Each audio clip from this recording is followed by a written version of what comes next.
Welcome to SML Total Access, the official podcast of the Sim Madden League. Now, here are your hosts. Hello and welcome back to SML Total Access. I'm Primetime000, and with me as always is my two trusted co-hosts, Matt and Dan. What's going on, fellas? What's going on, Goat? Oh. Not too much. 1/3 of this done. Ready to keep moving through SML. Yes, so let's move on. You know how we do things around here. We don't wait around. First down here is there's a few undefeated teams left in the SML. Maybe some shockers given their record last season. And Matt, we'll start with you. What do you think about these undefeated teams like the Steelers, the Raiders, and the Buccaneers? Yeah, I think we've obviously got three undefeated teams. You just named them, but I think that two of them are in the same situation, and then one kind of stands out. The two that are kind of in the same situation is RD and Doink. Obviously, not exactly the toughest of schedules so far. Doinks beat NYT and Dump. I can't remember if that was an actual game versus NYT or not, but it was an actual game versus Dump. But, I mean, Dump's barely a playoff team anymore, so that doesn't really impress me that much. NYT, that's a solid win if he actually played NYT because of the team. He has been in the playoffs, almost every season.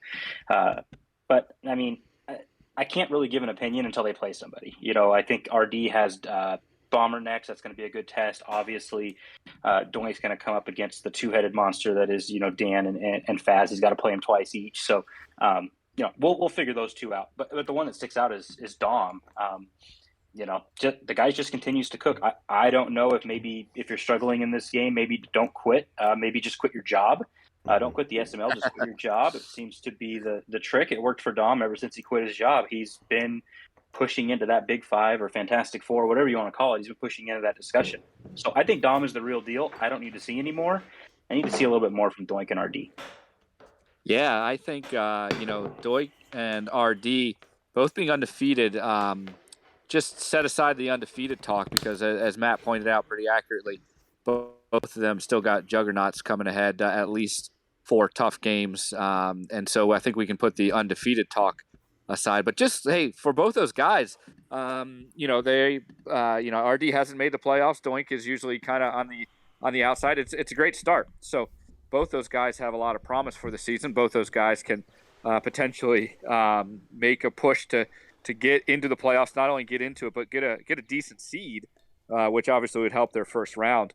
But Dom is the interesting one. I looked at his schedule. I think I think I can see him actually being undefeated going into week 13, and then he's got a tough back-to-back. Who's he play? Who's he play week 13? Prime. He's got Prime. Oh, okay. He's got Prime. Which he's kind of owned a little bit lately, right? Right. I don't know if "owns" a word, but he's got some wins. He's got some wins, right? He's got some wins, but to be able to do it back to back, and then he's got Matt, who we'll talk about in a second here. I think it's going to be a hard road for him, but it's not out of the question. So I'll give RD and Doink 1% chance. I'll give Dom 15% chance of going undefeated this season. Yeah, I'm going to give them all 0% chance of going undefeated. But I don't think it's about that for RD especially, and probably Doink as well. Doink's team's kind of, it's no longer the Mutt Bucks, as Faz would like to say. They've kind of diminished a little bit. And the thing about Doink is he's winning the games, that he's supposed to, and same for RD. And at different times this cycle especially, that wasn't necessarily the case. So you got to tip your cap to them. They're both starting off well. Especially RD, who for a while there it looked like he was just kind of a dead man walking. Now he's 5-0. Sure, his schedule is probably as light as it gets in the SML. But hey, he's put himself in a spot where if he can just kind of win a few games that are coin flips, he's probably going to make the playoffs. Now, as for Dom, he's really improved, and Matt hit the nail on the head since he quit his job. I don't think he's gotten a job since. He's been golfing, he's been enjoying his time, and he's been dominating the SML. When it comes to Dom, I look at his schedule, and I see that Week 13 game against the Colts. I've got that game circled. I've got that game highlighted. Sharpie, red marker. Colts are going to win that game by 2 scores. Book it, Dom, if you're listening. Replay this back 3 times, 4 times, 5 times. Maybe if I'm feeling good that day, I might go up to 3 scores. But for now, I'm going to set it a solid 2 scores. And not just 10 points. I'm talking 14 to 16 points. Nice. I like it. Yeah. Well, he doesn't have a job, so he better be listening to this. Yeah. so moving on to second down. Speaking of dominance, Matt just coming out of nowhere, playing well. Well, not really coming out of nowhere, but Dan, what do you think about Matt's kind of solid ball? He blew out the Colts and he beat Vaz. Yeah, and if we would have recorded this probably on our regularly scheduled time, he probably would have had his own undefeated talk going on, and then he goes ahead and slips up to Spooky. Actually, I think what happened was we put it in our group text. We were going to talk about Matt, and then he went and purposely lost. So Yeah.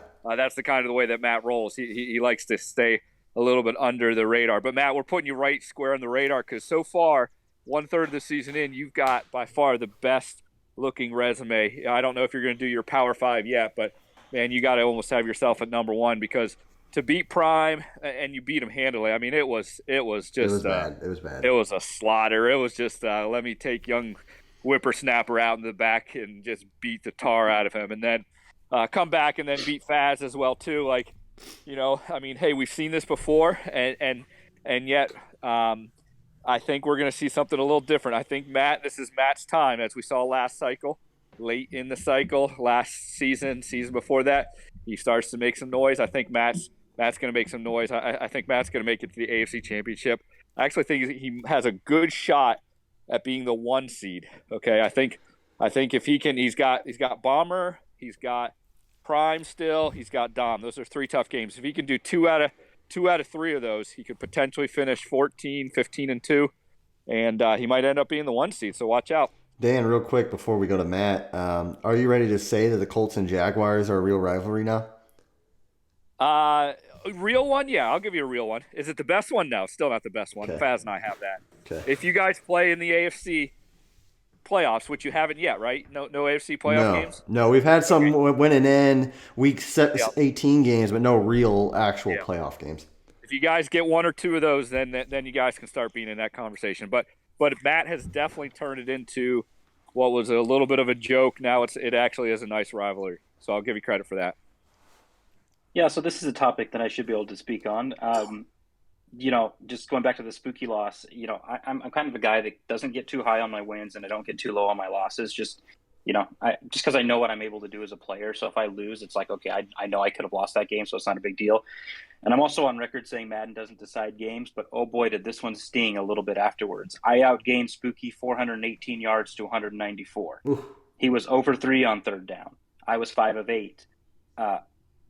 I tripled his passing yards. I outrushed him. I outscored him on offense. I did everything I possibly could have done to win this game, but I gave up back-to-back kick return touchdowns. I scored, I kicked, he scored on the kick return. I scored again on the next drive, kicked off, he ran it back again.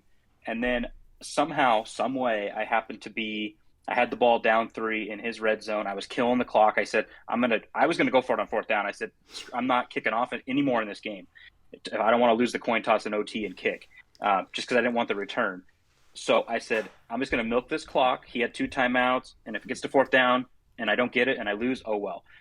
I run the ball up the middle with ETN from like the 10-yard line. Boom, big old gap, touchdown. There's 10 seconds left. I'm going to win this game. And I get stripped at the goal line as he's crossing the end zone, and Spooky recovers it. Mm-hmm. I'm like, okay, I did everything I could possibly do in that game to win, and I lost, and it is what it is.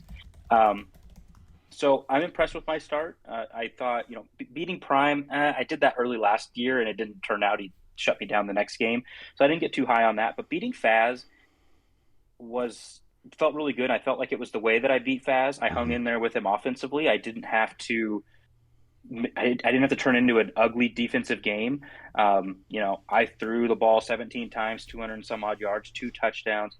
ETN only had 116 yards, 5 yards a carry. I didn't win the game like I usually do against Faz. So, but I will tell you the one concerning thing about me. I'm not going to make predictions about myself, but the one thing that concerns me, according to Neon Sports, I have the number 1 ranked offense in the league. I have the number 13 ranked defense. The number 1 offensive rank is not sustainable for me. If those were switched, I would be a lot more confident in myself. So I think I've got to be better on defense. I need to get that to like the top 6. And if the offense slips, which it's going to, just because I'm not known for my offense, I'll feel a little bit better about myself. But I'm not too down on the Spooky loss, just because I felt like I outplayed him, and that's an opponent I have to outplay. That's a game I gotta look good in, and I felt like I did everything I could. I just can't stop kick returns. Like that's 3 or 4 games in a row. Brian, you had one versus me. Yep. You almost had 4. So. Yep. Yeah, Matt. I was watching that game. I think you undersell yourself a lot on the offensive end. I think you've learned that spin move. You've learned that pretty well, not just with ETN, but with any of your guys. You do that spin move well. And with the kickoff returns, I wanted to ask you: have you thought about trying anything different? Have you thought about sky kicks, squib kicks, anything different? Well, I don't know how to sky kick, so I'm going to have to look into that because that's my next option. But I was in Bomber's stream, and I noticed he kicks to the sideline. And I kind of chatted with him in his stream. Well, I tried that versus Spooky, and both kick returns that he had, one was kind of down the middle because the wind was blowing, so it blew it a little to the hash mark. The next time, I kicked that sucker almost to the edge, and he ran to the middle and ran it back, untouched. I think they were both untouched. So I might have to look into sky kicks because I got to do something. Yeah, it's definitely interesting, and you're never quite sure what Madden or what makes sense in Madden. 2 things real quick on Matt. I do want to say early in the cycle, and even in the blip too, Matt was kind of throwing the ball, and people are like, "Oh, Matt, he just needs to run the ball. He should just do what he's good at." And Matt's like, "No, look here, I want to kind of round myself as a player. I don't want to just be so one dimensional all the time." And he took some losses for it, but through that, is he a top 5 passer? No. But he's definitely no longer a one-dimensional player, and that makes him a million times tougher to play. Because those 3rd and 8s and those 3rd and 15s, he might throw the completion there and get a first down, whereas before it was like, oh, okay, it's a passing down. Here we go, punt time for Matt. That's no longer the case, and that's because he's put in the work, live bullets, in-game situations. So you got to respect that. And as for one other thing, Matt blew me out. Hey, I got that game circled too. It's like 2 advances away. Colts and Jags. Matt embarrassed me, so a little rivalry heating up. I'm going to be ready for that game. You better believe it. So I'm hyped up for that. Is there going to be a guarantee? You guaranteeing a double-digit win? A double-digit win? We'll have to see. I'm not as confident. What do you mean you have to see? I'm not as confident. Prime 000 whatever 07 18 19 400 time champion. Come on. I don't take the bait, my friend. I don't take the bait. I'm disciplined. SML Prime is scared. Prime is scared of Matt. Can you believe that, SML? He's finally been broken. Matt has broken him. He's scared. Best rivalry in the SML. What do I gotta say? He's scared. And what I will say is when you play someone as much as you do in your own division, it can be kind of tough because I know what Prime's going to do. He knows what I'm going to do, and it's kind of like who executes better. And it can be kind of tough to blow the other person out. It is. It's tough. Let's move on to the 3rd down. Memorial Day coming up. Memorial Day Miracle Anniversary coming up. What is your favorite SML moment? And I think, Matt, we'll start with you. Yeah, I've had a couple. I couldn't think of one that really stood out to me. I'm sure you guys are going to talk, and if I was here during it, I'll probably be like, oh, yeah, duh. But I would love to say Dan Spatfinger, but like who he did it against, I just can't enjoy that moment. RD winning the Super Bowl, I think that was a fantastic moment because I know there's been a lot of people jumping at RD and mostly Mike for his comment, but I know RD is a great player. I've never said what Mike said, but I know RD is a great player. So it was nice to see him win a Super Bowl and others recognize that he's also a good player.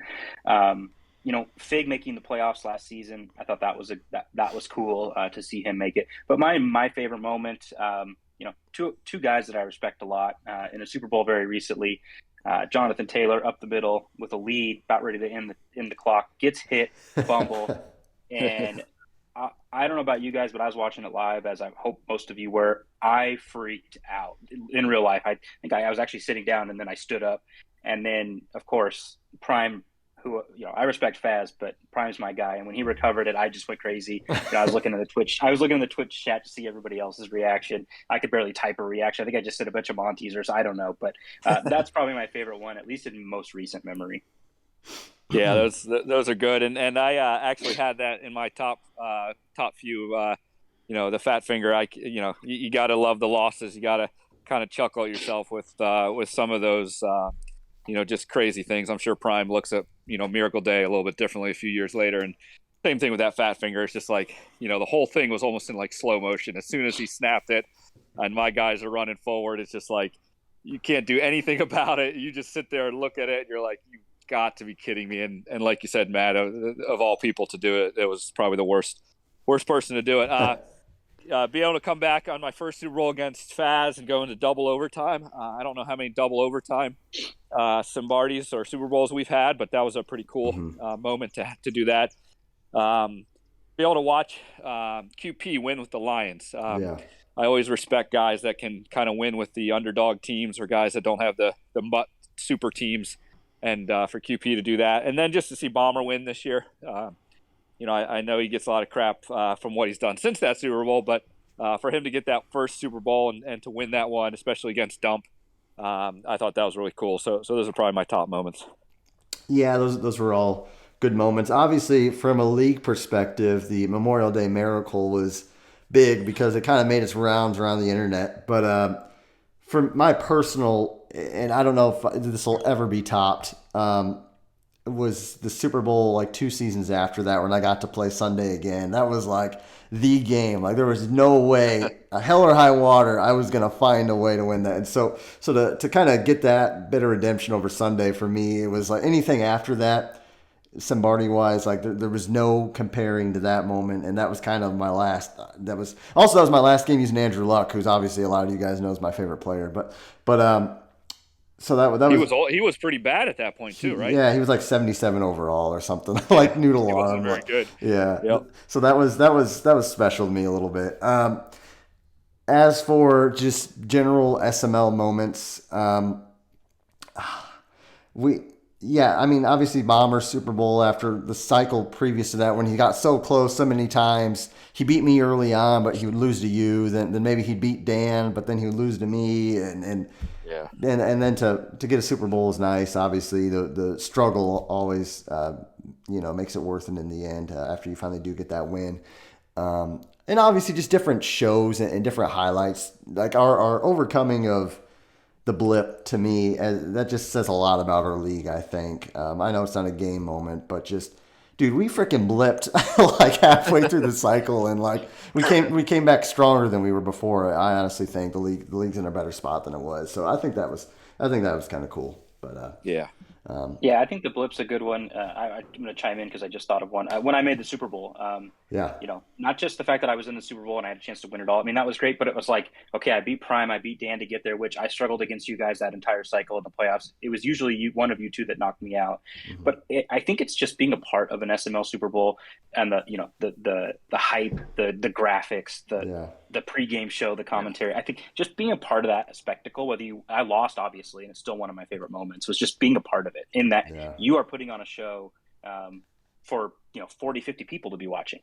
Yeah, it's a wild feeling for sure, and I don't know about you guys, but I still get the butterflies in the stomach and those big ones for sure. So it's different kind of game.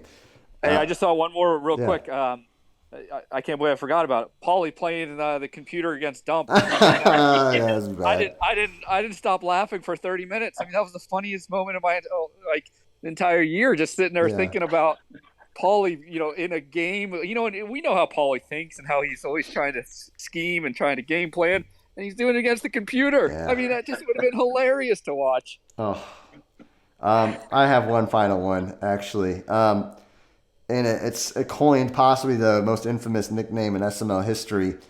Doink Face has a chance to beat Faz. Not only does he doink the kick, but the call, I think it was from Matt, he's like, and he missed it, just really animated, and it hits the ground, and afterward, obviously, Doink Face is coined, and what a moment, what a call that was, and then the nickname just has never left the poor guy since either. Just a great moment. All right, moving on to fourth down. some guys probably don't like this moment, but Tiny is back in the SML.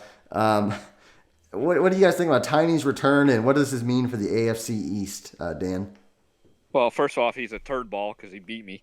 Yeah. So I wasn't too excited about that after seeing a Patriots game on the schedule and thinking, oh, well, there's a good stat stuffer, and ends up Tiny beating me, which Tiny's always played me pretty good. So I'm not too disappointed with that. He plays me well, and he deserved that win. But I think it's going to be great. I think KJ, Mike, and Woods, and now with Tiny, it's pretty close to maybe like what sometimes the NFC East looks like, with four teams that are, maybe every season going into think they have a shot, especially with KJ having Wilson now. I think that just adds another element. I know he just beat Mike recently. So I think that's going to be like a 500 record going into the last 3 weeks, and it could go any other way. So I'm excited to see kind of a four-way race, and hopefully all four of those guys stay in it, and we have a nice battle at the end.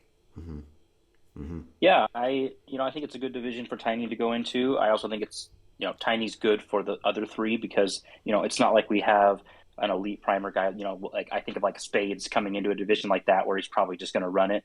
I think Tiny is a step above Figs in the talent level to where he's going to be a little bit more competitive, probably give some losses to that division that they normally wouldn't get. He always played me competitive. He just tends to make those couple of extra mistakes that he'll stick with you, and then you just kind of got to keep it close and let him put himself out of it. So I think it's going to be fun. I don't know. Woods is still my favorite, with Mike second. I think KJ and Tiny are probably battling for 3 and 4. I'd give Tiny the edge there, but I think KJ is trying to find Russell Wilson, so we'll see. But I think it's good. Obviously Tiny and KJ being related brother-in-laws. That's a great spot for him. But I think personality-wise, for Tiny to come back into the league and be welcomed back, and I think that's a good division for him. So I'm excited to see how it turns out. Yeah, I'm excited, and I like how Tiny went about it. Obviously, he had left the league, and he's like, hey, you know what? Whether or not we were going to give him a shot or not, he's like, hey, I want to make sure that I go through primer for a while and kind of earn my stripes back. He earns his stripes back, comes back, and he just fits right in like a hand in a velvet glove, just nice. And he's back, and the division is winnable. Maybe not this season, but last season we could see Tiny Titan making a run for this thing. And KJ, Mike, Woods, one of those guys has got to win a playoff game, and then may the best man win the division and have a shot at it. But no, I just think it's great for the league, and it's fun, and Tiny's ready kind of, in chat, just firing away, and it's good for the league, I think. Moving on, extra point time. Matt, what do you got? Yeah, so we're cruising right through the season as we always do. So I'm going to go back to the well, and I'm just going to give you my top 5 teams. During the season, that's kind of what I'll do, and then I'll kind of screw around towards the off season. But number 5 on my list, I've got RD. He's undefeated, but again, I look at that schedule, and I just can't get on board with putting him much higher than the other 4 guys I have on the list. His best win is over Monty. Everyone else, I would expect RD to beat. Now, I think one thing that's really good for RD is, even though he hasn't really beat anybody that really stands out, those are games he wasn't always winning. So for him to be winning those now is really impressive. I'm excited. I don't know when that. I think tomorrow the Browns and Steelers play. I'm going to clear out my schedule. I'm watching that one. That's going to tell a lot. Even if he doesn't win, if he can just be competitive, maybe come down to the end with Bomber, it'd be a big game. At number 4, I've got Dan.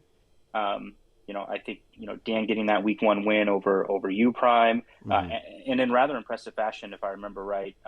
But then, so the Tiny loss, I don't know. Dan's record in dev games isn't that great, so I'm kind of gonna give him you still got to be Tiny if you're Dan, but I'm going to give him a small pass because Dan tends to struggle in dev games. At number 3, I've got Doink. Here's another undefeated guy who I'm just not on board with. Yeah, he beat NYT. Whether he played NYT or not, I can't remember, but NYT's got 1 win. He got blown out by Spooky, so I'm not sure how I feel about him. And then Dump just isn't the same Dump. He's just not a threat anymore. I don't think anyone is scared to play Dump. He didn't make the playoffs last year.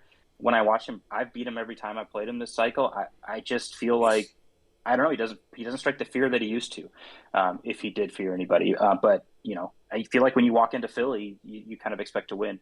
At number 2, I've got QP. I don't know. I just think QP is the most consistent player of this entire cycle. And his loss was to Bomber, right? Bomber. Yep. If I remember right. Yeah, to Bomber. And so, I can't hold that against him. That's another division game where they play each other so much. They know what each other. You can even listen to Bomber's stream. He knows what QP is going to do. So I don't hold that against him. And at number 1, I've got Dom. I mean, he's 6-0. I can't. He's beat some good players. He's beat Meats twice, and he's pretty much laid it on him. I mean, watching those games, I never felt like Dom was out of it. He's almost got that Division 1, I think. He's going to have that thing locked up in no time. I think Coop is actually in second with 2 wins. So, man. I don't know. With what I've seen with Dom, he's beat Prime in the playoffs in the last 2 years. He beat Bomber. He almost beat QP.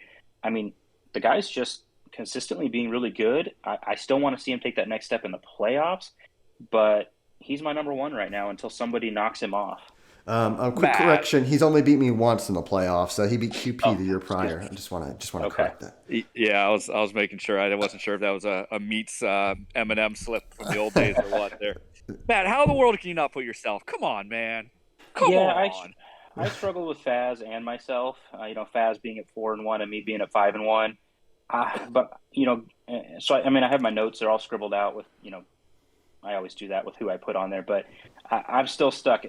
I can't have the number. I can't have the number 1 offense in the 13 ranked defense and have it be sustainable. But you beat both Prime and Faz. I only beat Prime, and you crushed Prime compared to what I did. So obviously you should be ahead of me. Even some of those undefeated guys don't have nearly the kind of quality of wins that you have. Like, come on, man, you got to be in there. I lost to Spooky, and as fluky as it was, I lost to Spooky. I mean, I'm on record saying Madden doesn't determine games, so I have to take that as a loss. For me, and I'm going to tell you right now, if I can't defend kick returns, I'm not doing anything. Trust me, I'm right there in that. I have myself there with Faz, kind of on that number 5, that number 4 area, but I couldn't pull the trigger. I just love the tension, man. Your logical brain trying to kick in, but yet your humble side, and you just can't. You just try to figure out which side's going to win. I'll tell you what, man. You're top 5 right now for sure. Yeah, definitely a top 5 player for sure. If I can beat Meats and then Prime here coming up, by the time I think I'll play both Meats and Prime. You beat both those guys. You should be 1 or 2 next time. 1 or 2 next time. You beat. You know what, Dan? Those guys. I'll take the bait. I guarantee you win against Matt. Let's go. Yeah. How much? By how much? I'm gonna go 10 plus. 10 plus. Ooh. How many kick returns you get?